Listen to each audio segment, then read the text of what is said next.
Welcome back! Welcome! Hey, welcome back. Welcome. While Sarah Boone is bent over backwards on the stand, explaining how she was ragdolled. Heels. All she saw was his heel. Know that. Make sure you guys are headed over to the Third Rail's Patreon so that you can get all of they are dropping so much stuff, you guys, we could hardly keep up. Today, we're going to discuss the emails. I think they came out last week between P and Sarah, and he's letting her have it. Hey, it's the best we're going to get since Judge Cranick only gave her a few words. Miss Boone, you have a life. Now, P and Sarah, they play cat and mouse. Nonetheless, it's fun to watch. Let's get this party started. Shout out to everybody down in the chat. Replay crew, stars on the map. Hey, leave your stars on the map. Let us know where you're watching from today. It's a good day to have a good day. I am so late. Late to class. Compass Mentis I am. Shout out to everyone who has been emailing me and messaging me about the latest email exchange. So it goes after the Easter present disaster, the chocolate, the bunnies, the vinyl. Yes, it got sent to a different address. They had to get a refund. Peter and Sarah had a little spat that we all sat next to the door and listened to. Oh, it was so juicy.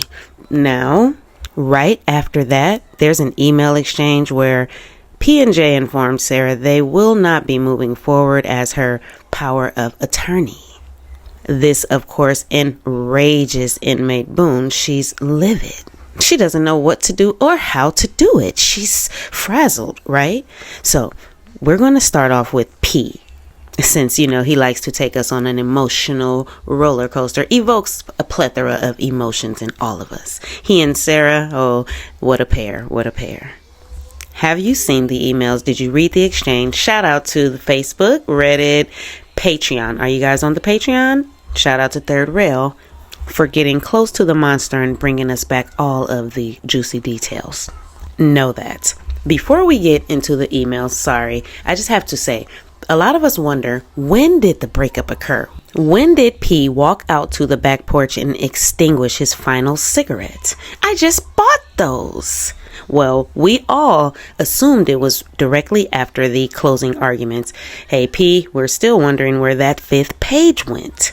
Do you guys remember of course you do, the World Tour closing argument scandal where the 5th page somehow disappeared, poof, into the air? It was there when it left Australia. Somehow once it got to New York, it disappeared. P's like, hey, I didn't do anything wrong. I just printed everything up as usual. When we were reading in real time, we were like, whoa, she's throwing her representatives under the bus to Judge Jackson. She's like, I didn't approve of that. I didn't sign that. It's not even my wording, Judge Jackson. She threw P under the bus.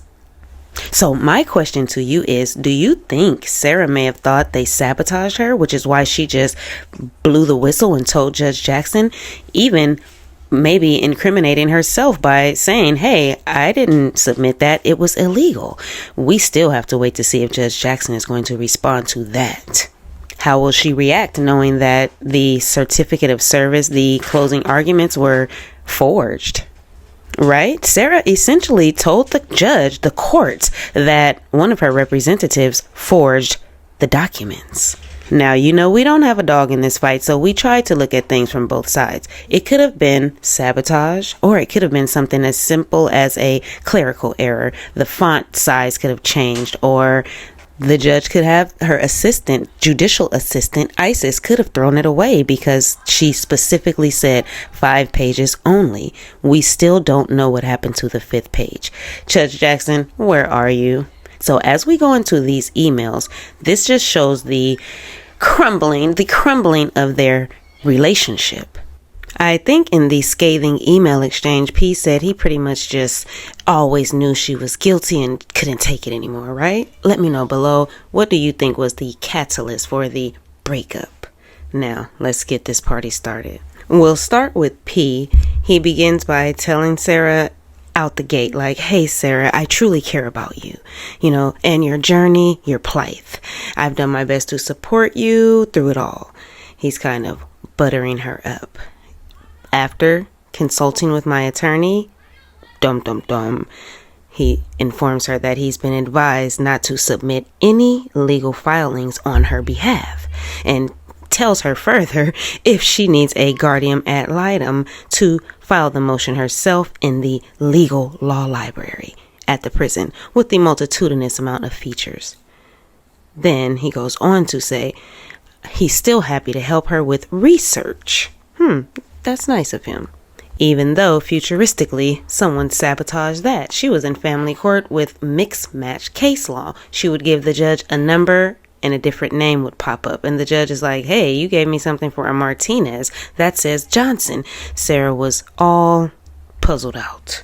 The email goes on to read, he's letting her know, hey, me and Julian, we sent the Easter tie, we sent the gift, we sent everything on our limited budget, Sarah.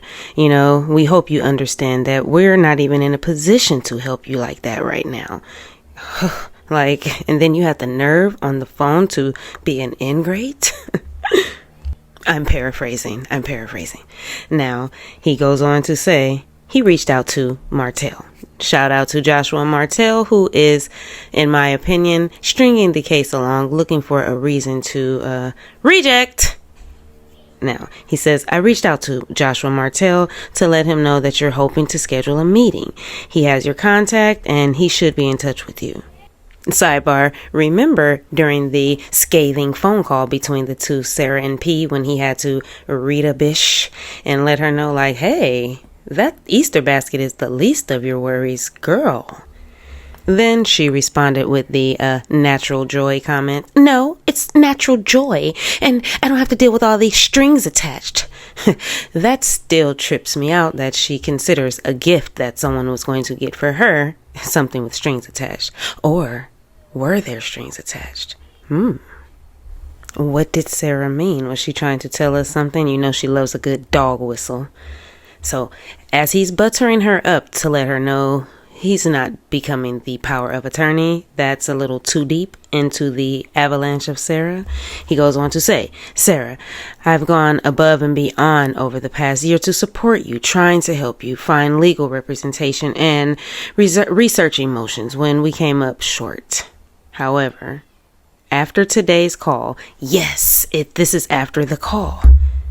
He's like, I need to be honest with you. After today's call, I feel very uncomfortable. You expect too much from me, Sarah. You're put it on me. You're putting too much on me. I'm not even an attorney. I'm just a documentary guy. What are you saying? Like, I'm here with the animals at the farm, hanging out, dancing with the dogs. You want me to be James Owens. He goes on to say, specifically, after careful consideration, Sarah, I'm not able to serve as your power of attorney. I think Nicole might be a better fit for that role, and hope she'll find time and be open to it. I'm clutching my pearls. I think this is a professional FU. Okay, he goes on to say what he can continue to do for her. So he's setting boundaries, limits, letting her know, like, you messed up today on the phone, girl. So moving forward, this is what I can do. And he takes it to where, in my opinion, he should have been all the time with her, playing hardball. He says, I believe I can be most helpful through the documentary. Right. He's getting his sea legs. He's getting his ducks in a row. Yes, stand up to the toilet wench. She needs P&J. She needs all of the resources, but she treats them as if they need her. Maybe they do need each other in some sort of strange exchange, but she needs them ultimately, in my opinion. She's running around treating her 9 representatives as if she's blessing them with her presence, as if she's doing them a favor. Rest in peace, Lana. She spent her final days running errands and running the Mean Girls Club for Sarah for no return. She got no return. It was a bad investment. Maybe she got some type of thrill. Maybe she got a thrill. But Pete pretty much ends the email there at the documentary. He lets her know, here's what I'm willing to do for you, the documentary. If you're willing to work with me on that, I'll talk to you later. Bye. Ooh. I love it when he stands up for himself. She, in particular, pushes him around more than anyone. I remember Australia saying, like, hey, mate, Sarah doesn't talk to me in that same tone that I hear her talking to Pete in. Made me think she kind of pushed the envelope with him or took advantage just because she knew he wanted to do a documentary. So she wanted to make him fulfill all of her orders of medical snacks and needs until he finally saw the light. You know, like, hey, I have other obligations. This is a lot. Lana was retired at home. You know, he seems to be like working actively, have a family in the world, and she wanted him to make her a priority. Negative earned. Sidebar, and this is all in my mind when I'm reading this. You know, this is all in my mind. Now, you know, Sarah responded. She was not going to let that just go to the wayside, right? Are you ready to see what she had to say? Is she going to play victim or is she going to come with her claws out? Sarah comes out of the gate, no greetings, kind of like she did Judge Cranick when she's like, "Dear Michael Cranick." She comes out of the gate like, "I had no idea it was a quote unquote contact my attorney situation. Wow. I thought it was a friend thing like you and Jay kept telling me, and I believed." Here we go. This is where she's putting the perpetual question mark over her head, jumping into her victim mode. She knows they aren't friends in real life. She knows these guys want to do a project. She wants to string them along, in my opinion, until after her appeal. And the jig is up. She goes on to say how she sent her messages to kind of explain that this email is not in response to the email that he sent earlier. This is a response to that email. So she wants him to not get the two misconstrued. We'll go over that email later. This is the direct response to what he just sent. And she's like, that email that I sent earlier, it's not a response to your bowing out gracefully, ungracefully. I'm responding to that right now. And that was about how you made me feel after the call. Like you said, I did you. Okay, so after the phone call, apparently she sent him a scathing email, but she didn't know he was already emailing her, quitting on her. So now this email we're reading is the response to the "Hey, I quit" email. We'll get into her feelings next. She's like, "Unfortunately, I don't have any resources or attorneys to call to CYA like you do. And Brian." Oh no, now she's putting P&J in the same category as former husband. Enemy alert. Oh, she's about to piss me off. Pardon me. She goes on to say how it's uncomfortable altogether. It's just altogether uncomfortable now over Easter presents and a handful of things that you started me on, said I could get, and then went dark on me, wondering what was going on with any of it. When I brought it up, you took me to the finish line and tripped me. She doesn't get it. She thinks it's about these gifts. No, it's about her attitude. We heard it on the call. He was literally flabbergasted, like, kind of like Scott when she was like, "Are you trying to make me feel, Howard?" What did she say? "Are you trying to make me feel worse?" And Scott's like, what? That's how P sounded on the phone call with her. Oh, and about Australia becoming her POA, power of attorney. She has some choice words for that too. She's like, and a thought to have Nicole as my power of attorney in Australia? Really? You can't even schedule a call with her, and the time change. Just really? She is so shocked. Remember in the interrogation? Really, guys? Really? Oh, this is so parallel to the interrogation. She kind of goes on just firing questions at him like, "Are you going to forward me any motions that you're included on with Martell? How will I know when, what, where, from whom?" She goes on to inquire about her appeal. It's always back to her. And she's like, how are you going to handle any correspondence received from Joshua Martell? Are you going to tell me, or are you just going to leave me in the dark? Please let me know so I can know what to plan on. Sarah, it sounds like he's already informed you that he can't do anything other than documentary work now. You messed up on the phone call. That's what it sounds like to us. Oh, but wait, he's still going to help because the family law case and the whole closing arguments thing. Oh, P, we thought you were going to be strong. Okay, now let's go over to the email where she said she was explaining her emotions after their scathing phone call about the Easter Bunny and vinyl. I hope you have your medical snacks. These two were emailing each other in a rapid exchange, back and forth, so fast that they were missing the emails. So when the phone hung up, she emails him like, thanks for making me feel like I did something wrong by wanting to succeed in something. Anything in my lame ass die in prison life, especially with son being happy. Here we go. It's all about her. She goes on like, oh, it's a measly Easter gift that I tried to not include either of you in on. But she wanted them to pay for it. That should not have turned into what it did at all. I'm tired of being falsely accused by everyone and everything.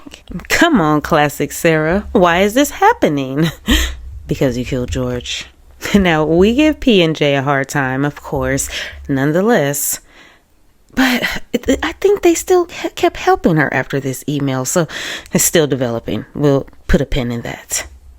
We'll call this the beginning of the end. Okay, she goes on to say, I really think you forgot what you tell me on the phone in your messages. Then I'm scolded and ashamed. So she thinks that he's forgetting everything. She's still focused on that. She's not focused on her entitlement. Then saying that she's tired of being falsely accused by everyone. Who's falsely accusing her? Last time I checked, juror number 3 said guilty. Remember, Sarah, you jerked out of your seat. Then she goes on to do her sorcery, her magic, and she says like this in all capitals, why I don't ask anyone for help. You know, she has her savvy way of dry begging. Shout out to TTC. It's a savvy method where she amps up the baby voice and lays all her problems out for you on the phone, waiting for you to offer help. That way, if it doesn't go her way or if she's not satisfied, she can say, hey, I never asked you for help. You offered. Negative earned. She goes on to say how everyone in her life is unfair and she's not wrong or a bad person for wanting an inkling of happiness from never having any in her whole measly, not worth it life. For once, she was made to feel important and worth saving, especially after, here we go, in all capitals, I never asked you to do any of it. How did I know? Yes, okay, she goes, stupid me again, and then it's my fault. Again, she switches it around to make herself the victim. This is so classic. We know her by now, right? Better than she knows herself, I'd like to say. Kintu Sukaroy. Okay, so inmate Boone, as she's snacking on a livestock apple, goes on to explain the embarrassment of having to defend herself, and it's not worth it. She doesn't need any more shame on her already insurmountable head underwater life already, and getting deeper every day. Understand why she is non-trusting, abused, a sad dog who just stays behind the dumpster, never getting close enough to anyone to get hurt again. Oh, Sarah. Sidebar, she should take her talents up to the warden's office to make a change, see if she can get some regular apples. Okay, she goes on to say, every second counts, right? Please do not waste any more on me.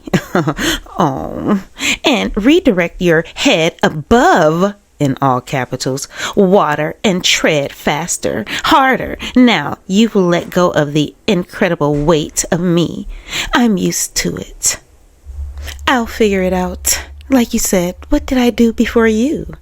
Oh, did we miss that line? He said, what did you do before me? Yes, right. What did you do? We give everyone a hard time, from Australia to Lana, rest in peace Lana, to P&J. Nonetheless, we still agree that she didn't deserve any of these people's loyalty, especially someone's last dying days. Oh, rest in peace Lana. Thanks for helping us secure that life without parole sentence. Is that life? Did he mean life or natural life? Which life did he mean? We know her new angle was Judge Kranig just got up and shuffled his papers and said guilty. He didn't specify if it was life or natural life. Sarah was hoping that a new bill or law that was passed in Florida allowing inmates parole would benefit her. Nonetheless, she in particular would never qualify for that program. So where were we? In the email, she goes on. Oh, this I have to read to you. Okay. She closes it out by saying, I've never looked a gift horse in the mouth. That comment must have really stung her when P said that to her on the phone. Like, hey, you're looking a gift horse in the mouth. She's like, I want the whole mouth. That was despicable. Ew. In more ways than one, but just, Sarah. I've never just had one to look at. And again, I'm not a bad person for wanting the whole mouth with all the gifts possible, especially for son, which includes his mother, no matter where I am, ever. Here we go. She still doesn't get it. I'm trying to put myself in, I don't want to be, but if I had someone reaching out, doing things for me, I'm in prison for life, you would think she would be saying like, hey, I'm sorry about our call earlier. I was a bit overzealous with the side of Keen. Let's move forward. She's like, oh no, I'm not wrong. I'm not a bad person. I want the mouth and all the gifts. Sarah. But this is what I wanted to share. This solidifies to me why she was never going to give them any documentary information, any, on top of her same previous, like, why do they want to know about my life, my childhood? She didn't want to answer any questions, but she told them, I'm trying to figure out how to utilize you.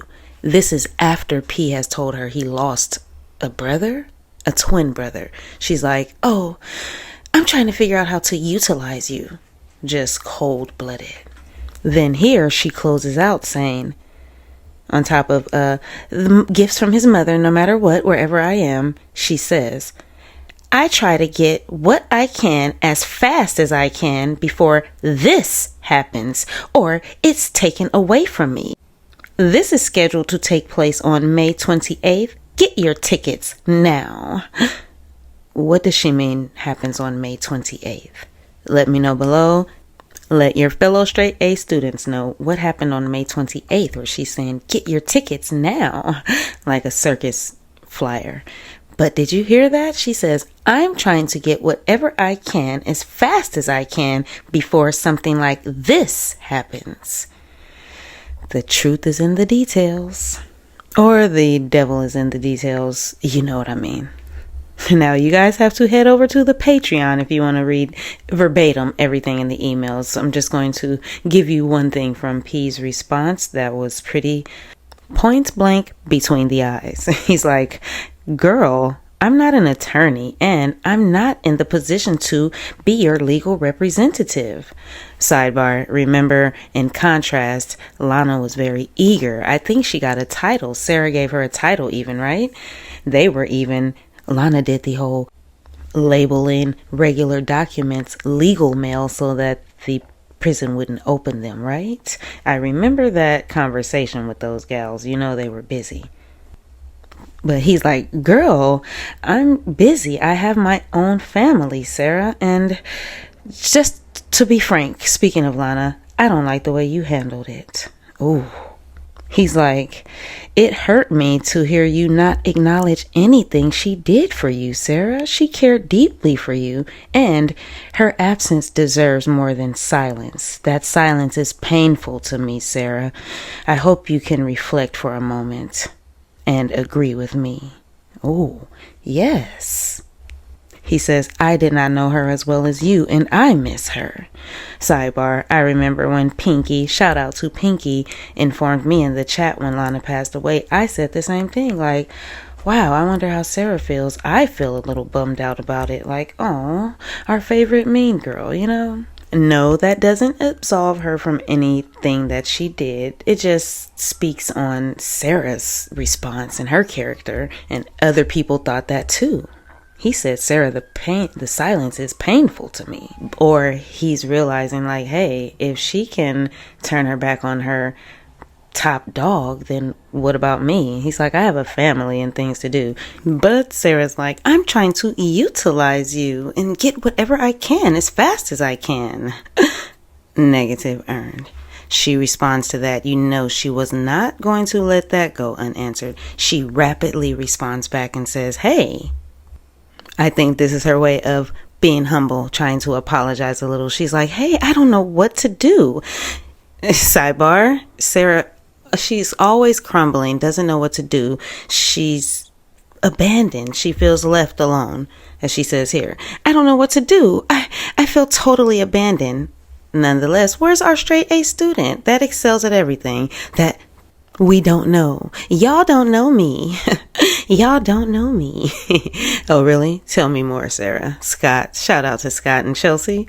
She goes on to say, I'm unsure now what I can and cannot do with you or ask of.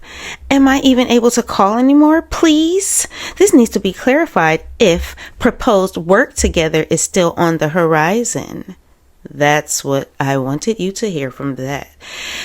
You see how she's dangling now the documentary in their face if proposed work is still on the horizon for us? Now you want to talk about documentary work, right? Now that P is grabbing all of his heirlooms from the townhome and packing it up ready to go, she's like, oh, hey, wait. Please clarify. Am I still able to ask you for anything? Oh, Sarah. And I grieve differently than you. You don't know what I've done or said in regards to Lana. Oh, we have an idea. I think it was something to the tune of, it's just Lana. Even we were shocked. And she's all like, please don't accuse me of being silent. That must have stung her a bit too. Your silence is painful, Sarah. You don't know. I didn't know I was supposed to share something like that with you. Really? Really, Sarah? Well, you shared. It's just Lana. Quite freely. Point blank in between the eyes. You can't share condolences with your fellow representatives? That's rich. She says, and you are correct. Here we go. You don't know her like I did and how bad she hurt me. Please leave my grief to me. Know that.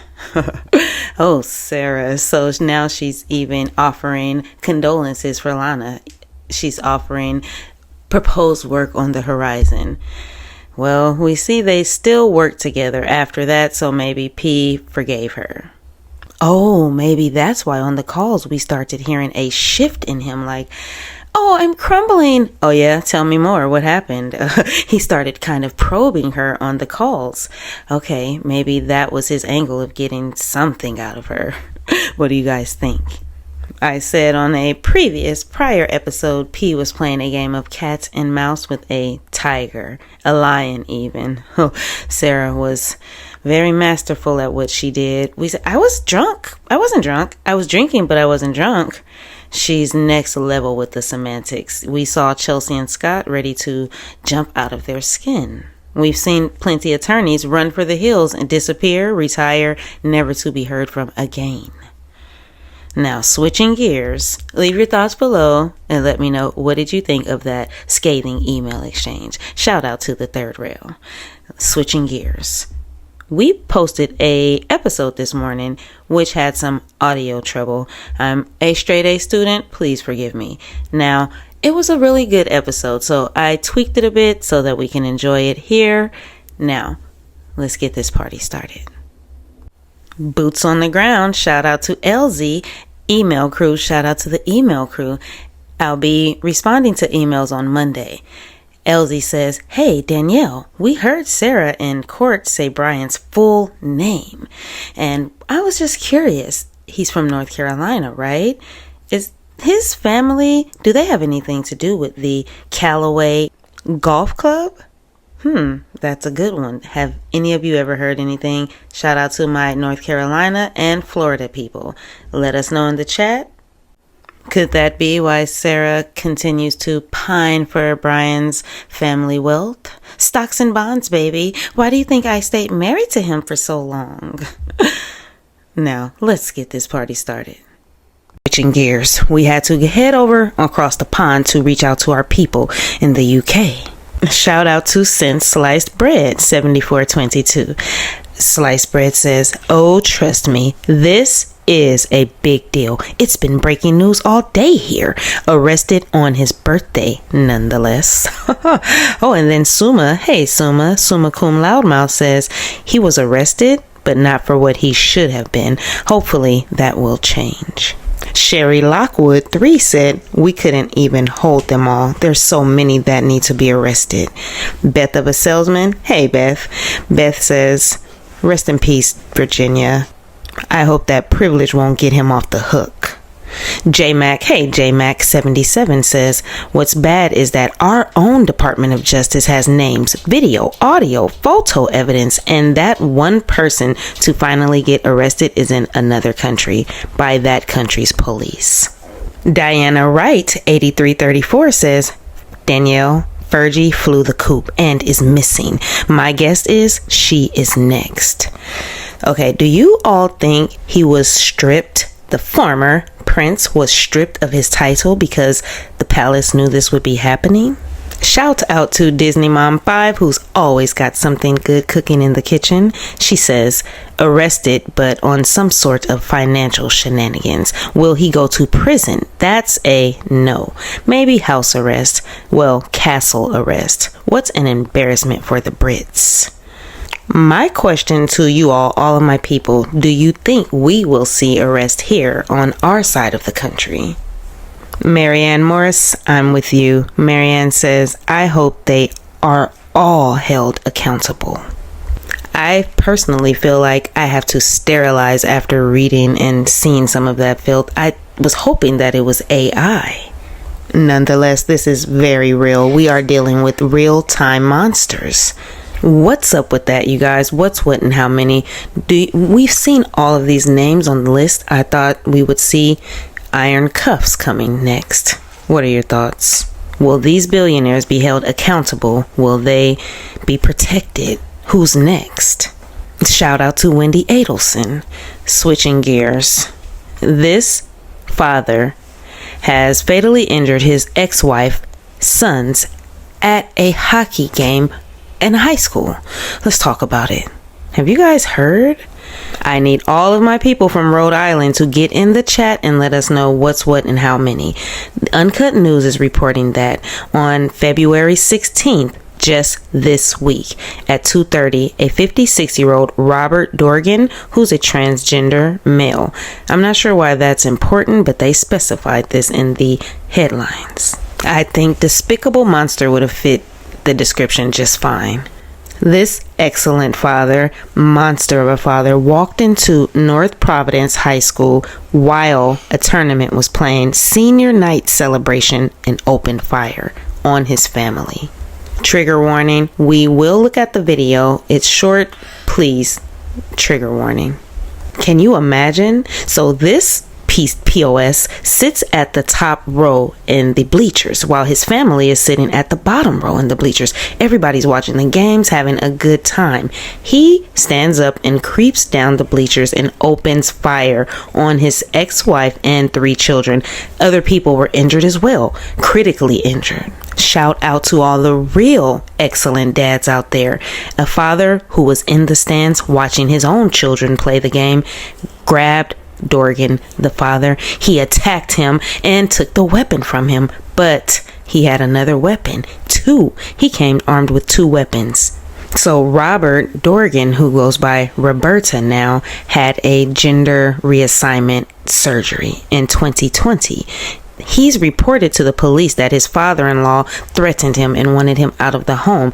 The surgery apparently caused an uproar in the family. It seems as if the father-in-law kicked him out of the home and even threatened to have him murdered by Asian street gangs.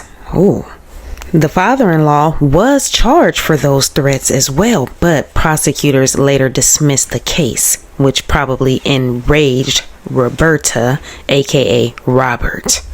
Are you guys ready to watch the video? Don't forget, trigger warning. This is very, very, very, very horrible. And remember, he's going to be at the top of the bleachers creeping down. The incident with the father-in-law, on top of a multitudinous amount of other incidents with the family after his gender reassignment surgery, was apparently the catalyst for what we are about to see now. Here we go. We see the cameraman. Everybody's having a good time. Then there's chaos. Inside the red circle, you see the dark blue jacket. That's the brave dad jumping on the coward's back. He's got him in a headlock. Whew, that had to be terrifying. We're going to watch it one more time. The arrow will be pointing at the POS dad with the white beanie right there. He just sat down casually. And there's the brave dad right there jumping on his back. Oh, there's another person helping another man right there in the brown jacket. Yes. The article goes on to say the wife passed away right there from her injuries. One of the children passed away at the hospital. 3 other people are in critical condition, and as well as one of the other children.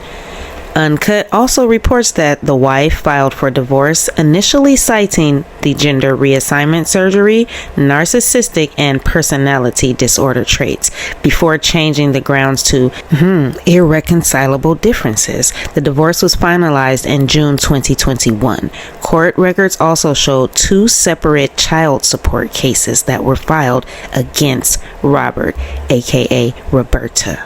Rest in peace to that beautiful family. Switching gears.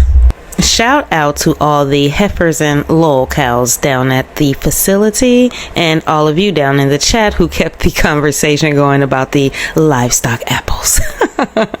Oh, how I enjoyed reading these comments from that episode. Know that. So, some of you were torn, like, hey, Danielle, they can eat dirt for all I care. And some of you were like, oh, hey, what about the low-level criminals? So, the culmination of it all was reject. No one cared. So, let's get into the kitchen at Lowell. Guess what? I found the vegan menu. Is that what it's called? Let's see.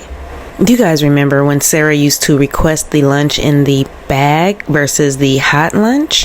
What we have been reading is from the hot lunch menu. This will be the alternative, and I'll tell you now, it looks like it's good. It's the Religious Diet Program Certified Food Option menu. At the time of recording, this is Friday, so for breakfast, the inmate would have peanut butter, cold cereal, 1 bagel, 3 packets of jelly, 2 packets of margarine, coffee, sugar, and breakfast beverage. Positive earned. Peanut butter, cereal, a bagel, jelly, coffee, sugar, margarine. We'd prefer butter, but hey, no malicious, no malicious. For lunch, it would be mackerel. Sounds like fish food. I think that's similar to tuna or sardines. Beans canned, carrot sticks, saltine crackers, 2 packs of margarine, mustard, beverage, and 1 pack of salt. That's a first. Shout out to you guys down in the chat. Are you giving this a negative or positive? And here we have mackerel. It looks more like flaky fish, not sardines like I thought. This is what it looks like cooked. What do you think the inmates are getting it, in the can or cooked? Have you had mackerel before? What do you think? The religious diet program seems much more lighter. The food seems lighter, healthier, if you will. For dinner, Canned beans again. Beans are always a staple. Zucchini. Okay, vegetables. Dressing, 2 packs. 2 slices of bread. Margarine. Orange. Beverage and salt. Wow. Vegetables and fruit. I'm impressed, even if the fruit isn't for human consumption or if it's for livestock. Know that. Don't ever feel like you have to censor yourself. Please continue showing up to class with all of your snark, sprinkling all of your gold everywhere. Now let's see what the other inmates are having and compare which one would you choose? Friday, breakfast. Scrambled eggs, buttery oatmeal, 2 tortillas, citrus sunrise, coffee, breakfast beverage, shredded cheese, sugar packets. No alternative. Positive earned. That sounds good. Lunch, luncheon meat, cheese, pasta salad, shredded lettuce, bread, fudge brownie, mayo, mustard. That's lunch. Now dinner, southern barbecue. It doesn't specify what is barbecued. It just says southern barbecue. Hopefully it's chicken. Rice, dried beans, garden salad, bread, dressing, fortified beverage, dried beans as an alternate. Now the thing is, it looks and sounds good on the menu. Nonetheless, I think I may choose the religious menu because it's more fresh. What do you guys think? Let me know in the chat below. The inmates can either choose from a bagged lunch from the religious program where they don't get too many hot meals, or the hot meals regular program where you could possibly get possum or Krabby Patties with the multitudinous amount of beans.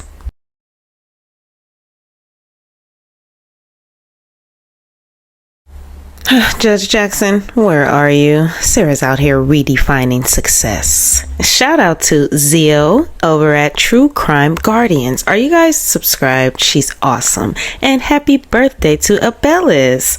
This is the cutest little birthday doggy ever. Look at, he's holding a cake. We have birthday wishes from Edie Beatty, my girl. Hey Edie. Carolina Hurtado. Hey Carolina. Roberta Real. Summa Cum Loudmouth. Lumi. You guys are the best. All of the heavy hitters came out for this birthday party. Alexandra, Sub Rosa, top tier commenter, Miss King of Anything, Chick Ken, Shafor 3. Shout out to my people. We're still reeling it in from George's birthday party last week. Hanging out on the back porch, just figuring out what's what and how many. Now, speaking of back porch, remember the bookshelf that was right next to the patio door? We're going to head to court and watch Sarah describe how it was in pristine condition when the authorities arrived. It's my guess that she spent all night cleaning that place to a T. Well, everything but the carpet, as you can see here. Nonetheless, I think she manipulated the scene all evening, if she even went upstairs, floated up the damn stairs, and went to sleep. I finally found the clip that reinforces why I believe this. Pay attention to how she points out, in particular, the bookshelf and the plant, just so matter-of-factly, like she wants the jury to know. Hey, if I would have thrown them down the stairs, this would have been disturbed. But why wouldn't she clean it up? Why would this rag doll leave a mess for the authorities to see? Tisk tisk. Is that bookshelf disturbed in any way? No, nor the plant next to it. Is that bookshelf disturbed in any way?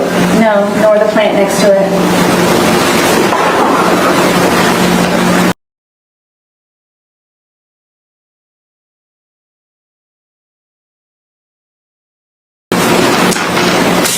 I'm showing you composite, 2 photographs, identification M. Sarah thought she got away scot-free, until it came crashing down the very next day. Let's watch.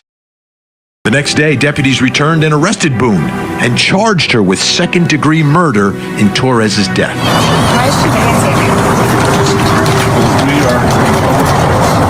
Boone's story about a childhood game gone awry unraveled when investigators say they found video on her cell phone showing Boone taunting and laughing at Torres while he was struggling to get out of the suitcase. So that's what it is. We are done.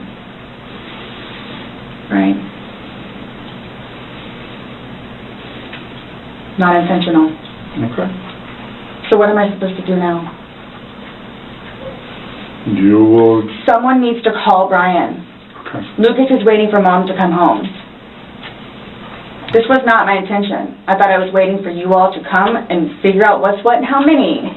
That's what we're trying to do. And I was going to be able to go home and see Lucas. Now he's just not going to have me come home. So there's nothing that I can do. All right, no. There's nothing that I can do in order to go home and see Lucas and prepare. Not right now, no. You'll be afforded a time in court. You'll be afforded an attorney.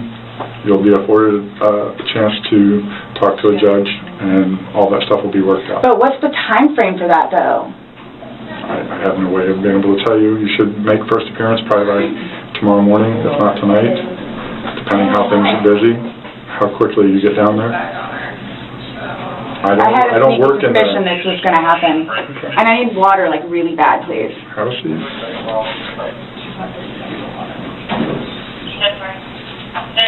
You all checked me down here.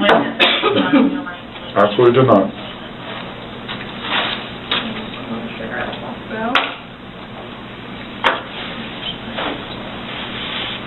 I just got those. Okay. They are not allowed in the jail. So I can't even smoke cigarettes as I go. What? Am I good on that? She's hooked up. And what am I supposed to do with my car? You'll be fine where it is. When you get down there, you'll have 3 phones. You'll be able to call. What, as soon as possible? And you're doing this pro bono? I mean, I don't think she has much. No. What are you getting? Well, Sarah's got to pay me back one day. Okay. Okay. That was the agreement I had. I wanted her to understand that she needs to be self-reliant and she needs to be responsible for fees. I've got a bunch of clients that are paying me, and some of them only pay $50 a month. And but it's important to me. It's important to them, that we have an arrangement to make payments, and that's what I told her. Do you think? I feel. Do you think she needs to tell her story in the courtroom? Well,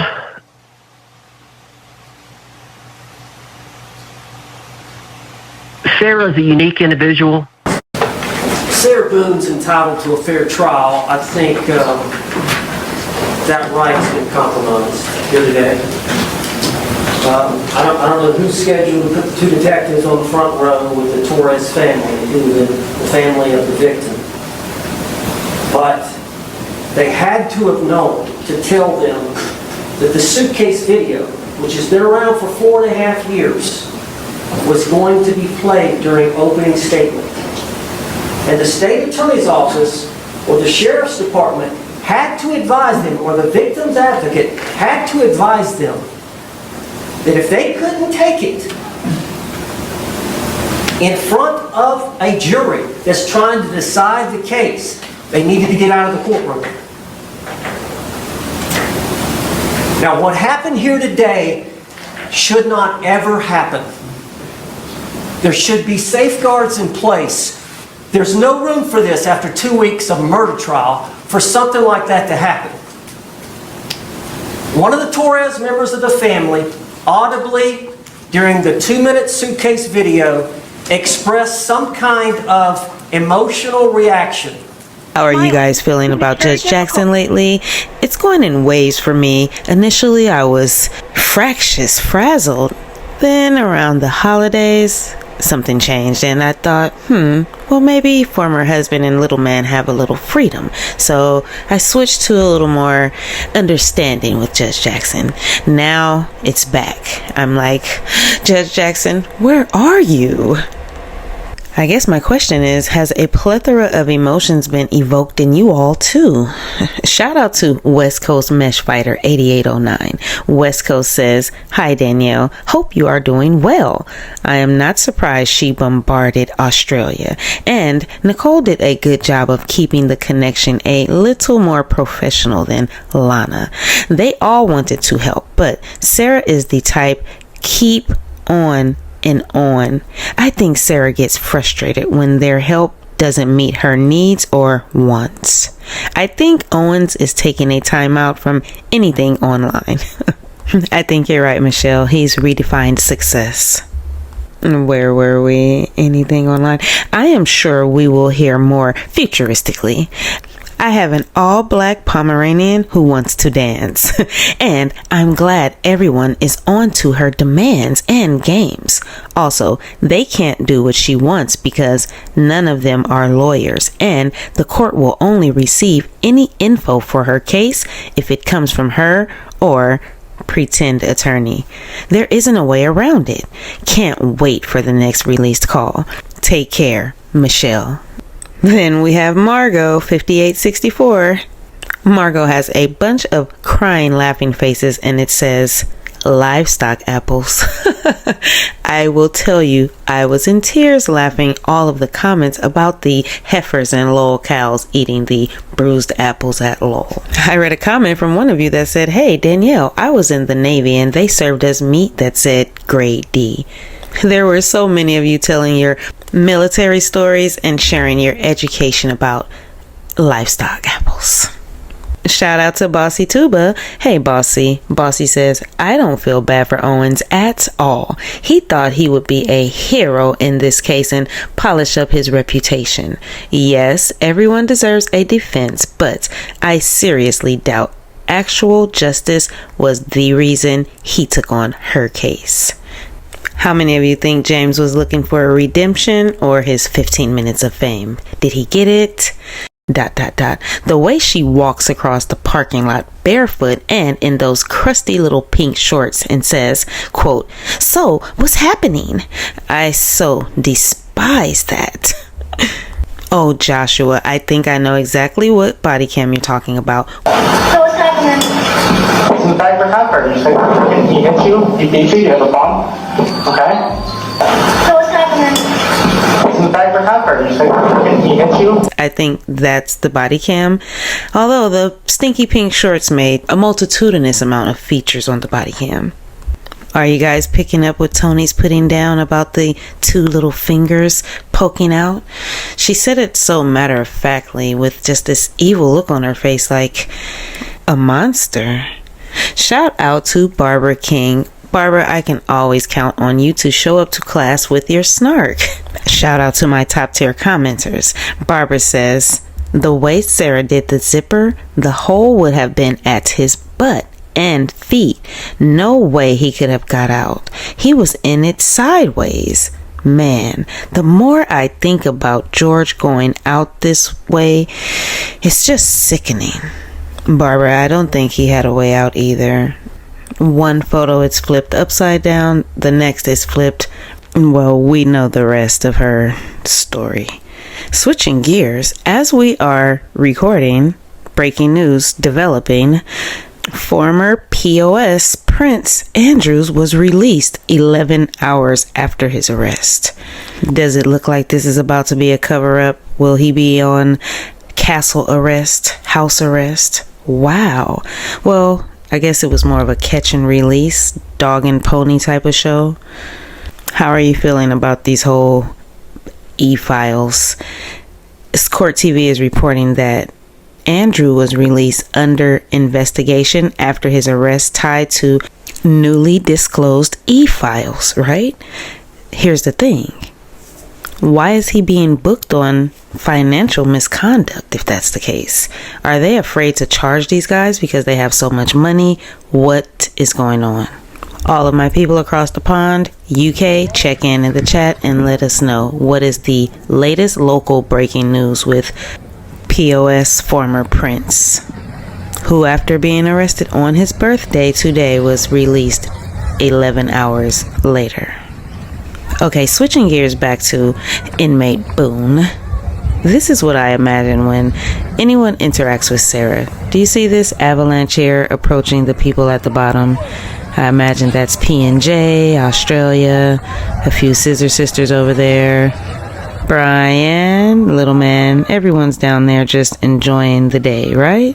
And here comes Sarah, rolling down the hill. Okay. Everyone is unsuspecting as well. They're having a good time. Here she goes. Shout out to Scott Wilson for that terrifying footage from Cormeyer Ski Resort as skiers got swallowed up in an avalanche on Mont Blanc. The blue-eyed white dragon strikes again. Now, let's get into these final rewinds where two similar situations with the same Sarah, my favorites. His whole family despises me. I'm afraid that has nothing to do with it. Yes, it does. Whenever I tell her, oh my gosh, the front door is open and I don't even know where my dogs are. Oh, yeah, find the dog. I don't have his ID. You said you threw in the bushes. Where in the bushes did you throw it? Could you please go look over there? God, he spent $2,000. How does that... Why do you think I stayed married to him for so long? How does that money come? Stocks and bonds. He's going to have to... It's old money. Why do you think I've been seriously adamant about this financial affidavit and then his bank statements for the last 5 years of everything that he paid for? Unless he has an $8,800 Uber Eats credit card that almost pushed him into bankruptcy. Do you understand that also?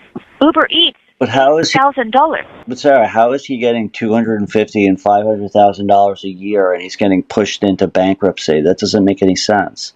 Because he lied in the marital whatever the fuck it is, and then threw whatever $10,000, $12,000 at my ass to buy me out of the house, and then for the $330,000 that we spent, he got $500,000, $600,000 for it, and then had to get a whole other mortgage on the new house that they're living in now. All of this, everything that he did, he got double and triple the amount of money of things, and then ended up getting a new car, got all new everything, got the new house, got everything. He's got like $4,000 in Nintendo shit. Like, you don't understand. He buys. Right. Some pretty big windfalls with the equity in the house. He's got his parents who are giving, you said, around $250,000 to $500,000 a year.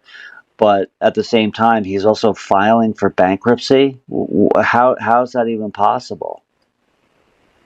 This was something that Lana told me, I don't know, however many years ago, but she even forwarded it to me on my tablet at county, where it stated that, I don't know if it was bankruptcy, but it was something where he was, the creditors were after him over an almost $9,000 credit card with nothing but Uber Eats on it. Okay, now listening to that, it's true. That's the least of her worries to us, right? But we have to look at this through Sarah's eyes, through Sarah's bloodshot, blurry eyes. I don't think P tuned into the interrogation, or not at least as much as we did. Is he Boone certified?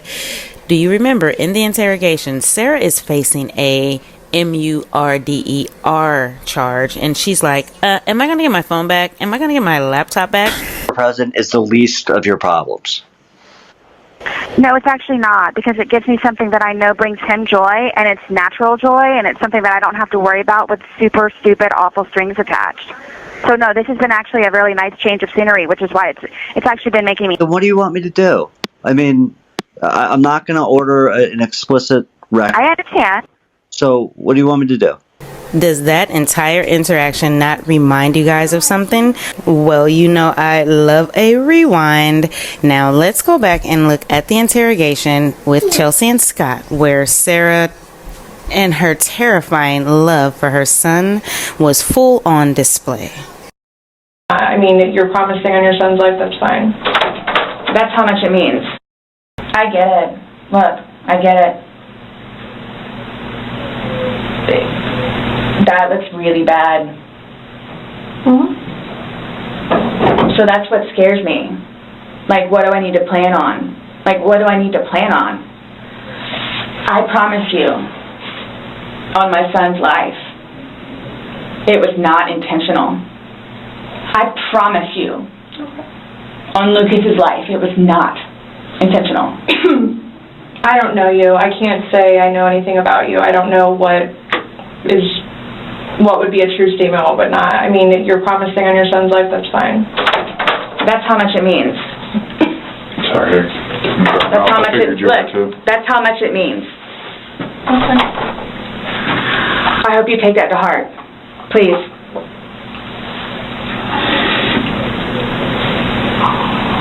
It's documented that you said that, yeah. I get it.